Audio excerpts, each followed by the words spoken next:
à boutonner entre les États-Unis et la Chine. Alors espérons qu'ils vont boutonner tout d'ici le 15 décembre. Bon, oui, espérons que la boutonnière finale soit suffisamment jolie pour tout le monde. Très bien, écoutez, on suivra ça évidemment. Le trade, le commerce, ça reste évidemment un point d'attention majeur pour les investisseurs qui provoque des perturbations parfois de court terme. On l'a vu encore en début de semaine, c'était sur ces inquiétudes, après quelques propos de Donald Trump, sur ces inquiétudes sur le front commercial que le marché avait quand même corrigé assez rapidement en quelques heures au cours des séances de lundi et mardi, Grégory. Changeons de sujet et intéressons-nous au rapport sur la sécurité des clients et des chauffeurs qui a été publié par Uber, Grégory. Une promesse qui était très très attendue et qui essaye de répondre à une question clé, j'imagine, pour l'avenir d'Uber et des autres VTC. Est-ce que ce moyen de transport est sécurisé aujourd'hui, que ce soit pour les clients et pour les conducteurs? Oui, alors la première chose à dire, c'est que ils ont publié ce rapport avec une idée tout simple en tête: mieux vaut prévenir que guérir. Donc, mieux vaut montrer les chiffres avant qu'il y ait un journaliste un peu malin qui les trouve. L'autre chose que je voudrais dire, c'est qu'essayons de relativiser ces chiffres. On sait, et ils le disent, que Uber, entre l'année dernière et l'année d'avant, parce que c'est des chiffres de 2017-2018, ils ont eu plus de 2,3 milliards de voyages, de transports. Sur ces 2,3 milliards aux États-Unis, parce que là, le rapport de Uber est que sur les États-Unis. Il y a eu donc, je crois, 3000, 3000 ou soupçons. Agressions sexuelles, oui, c'est ça, des cas d'agression sexuelle. C'est comme ça qu'ils le disent. C'est comme ça qu'on peut le traduire. Oui, c'est ça, sexual harassment. Mais alors, si on regarde un peu en détail, voilà.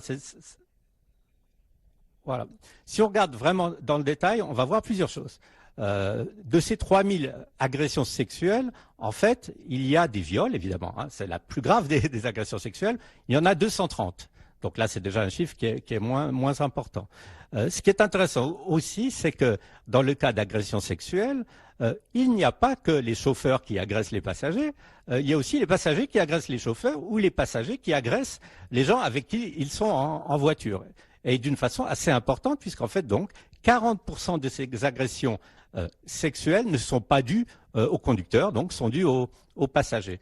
Et deux autres chiffres que je trouve intéressants par rapport à la sécurité, c'est le nombre de victimes d'accidents de la route, parce que c'est évident que quand il y a autant de transports, il y a des victimes d'accidents de la route.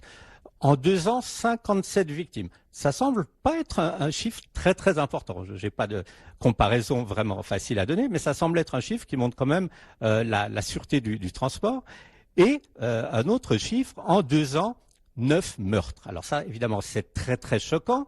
Mais en fait, vous pouvez mettre en parallèle, par exemple, les transports en commun, que ce soit le métro à New York ou le RER en France, et vous verrez aussi qu'il y a des victimes dans ces transports. Donc, en gros, je dirais que ces chiffres de Uber ne sont pas en soi inquiétants, sauf que, et c'est là qu'il faut vraiment relativiser les choses, ils ne parlent pas de leurs activités dans les pays où il y a le plus de problèmes. C'est par exemple le Brésil, on le sait très bien, c'est l'Argentine, on le sait bien, et je pense qu'il y a aussi d'autres pays, par exemple comme l'Inde et le Pakistan, où il y a eu beaucoup de cas d'agression sexuelle. Donc on peut dire, ils ont prévenu un scandale, ou au moins ils ont prévenu des problèmes importants. Il y a un problème, c'est clair, ils font tout ce qu'ils peuvent. Ils vont aussi permettre aux passagers, sur l'application Uber, d'appeler tout de suite ce qu'on appelle 911, donc les services de secours. Ils vont permettre d'enregistrer le transport, la durée du transport sur l'application. Ils vont augmenter le screening des conducteurs. Donc, en gros, on peut dire ils font ce qu'il faut faire.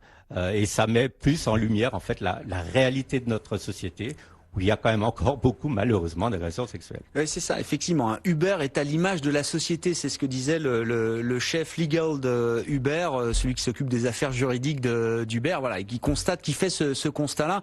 Mais c'est une question évidemment clé pour Uber, parce que pour des questions de sécurité, on a vu par exemple la ville de Londres qui avait décidé de retirer à nouveau la licence d'exploitation d'Uber dans la ville.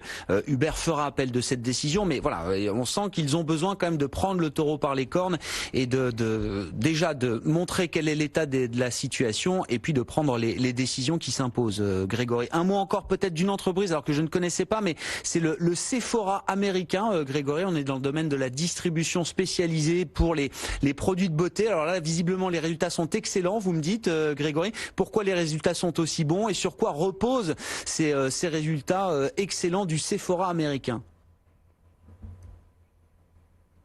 Oui, alors le Sephora américain, en fait, c'est une chaîne qui est très connue aux États-Unis, qui s'appelle Ulta Beauty, puisqu'en fait, ils ont 1100 magasins, ce qui est quand même une belle chaîne de magasins de produits de beauté.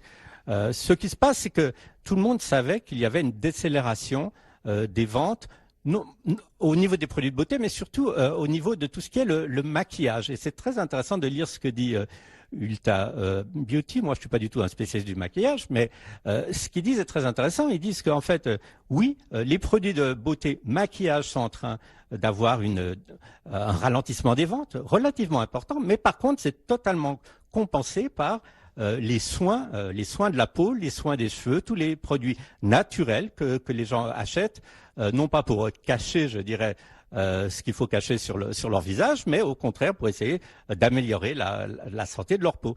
Donc c'est une sorte aussi là, je dirais, de changement de comportement du consommateur. On l'a vu aussi avec d'autres compagnies comme Coty, qui est un des plus grands fabricants de produits de beauté.